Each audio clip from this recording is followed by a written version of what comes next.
我们习惯上还是用 Photoshop 来把它做好。比如说你刚刚所做的，在 Photoshop 这边有没有？你所做的这个档案一样，你存成一个叫01.psd 的档案嘛。因为 Photoshop 你已经用很熟了，所以不要还是要用 Photoshop 来做，我们只要用 Firework 来减肥就好。那样，看一下在图层有没有开启 Photoshop？ 我们用 Firework 来开启我先把 Photoshop 关掉。至少同学你先看我做过一遍，那你回家的话有这个讲义，应该就很 OK。我再把档案卖给你。我讲完再移动好，我讲完再移动。我们可以最慢再出去，没关系。反正又没有压死就。对啊，反正有没有真的地震？也没有真的火灾。快点。我们慢慢来没关系，老师我们有出去就好了。所以你可以稍微看一下，我们用 Firework 开启 Photoshop 图档之后，在 Firework 当中有一个图层的面板，你把它全部都勾选显示，然后选取所有图层，然后再点选状态面板，意思就是这样。Firework 开启这个没有问题嘛，我们就是学它开启而已，所以一样我们就学的，然后那个档案我们是设定在 Firework 可以开启 Photoshop 原子档，一样确定。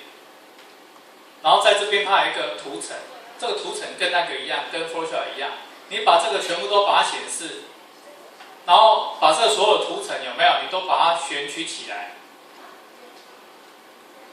有没有？从这个岭东科的人全部都全选，然后接下来在这里点选状态面板并设定显示时间，在这里，这边它一样有一个它左边就有一个状态面板，在这边一样有显示时间，有没有？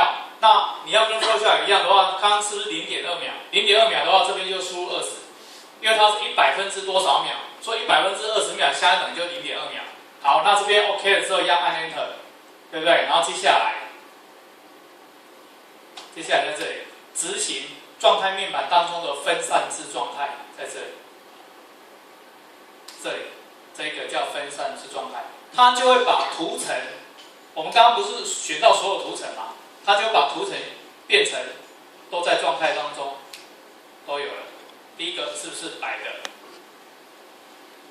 然后最后如果你要再多一个白的，再给它增加一个，对不对？然后这一个一样是白的，那就 OK 了。它空白了没关系，它到时候自动，它自动会变成是那一个。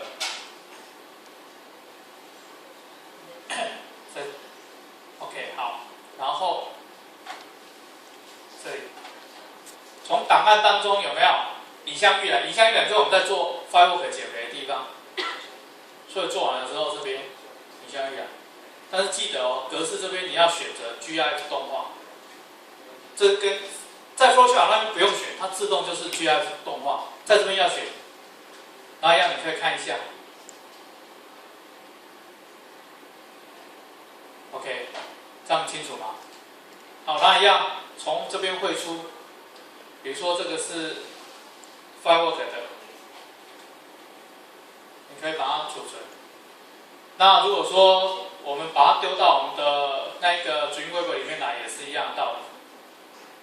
就是其实就跟我们那个上礼拜所讲的一样，就是你可以把它插入那个图片。那我们这边来看一下。你看这个 Photoshop 的所做的，你会发现两个都一模一样但是 Photoshop 所做的，它占了大概4K， 而这一个Firework 所做的占了大小3.1嘛，然后 Photoshop 所做的大小会大一点 ，OK 4点多所以变成说现在还需要 Firework 的原因，其实就是在于减肥，它比 Photoshop 还厉害。但是改天如果说 Photoshop 已经变得减肥也把那个什么 Firework 那一个引擎的部分都抓过去用的话 ，Firework 可能还是会被消失，也不一定的。所以比如说这两个方法，老师会教同学来做一样。如果你不明了的话，这个步骤我都有截图，所有同学应该这样应该就可以很清楚可以看得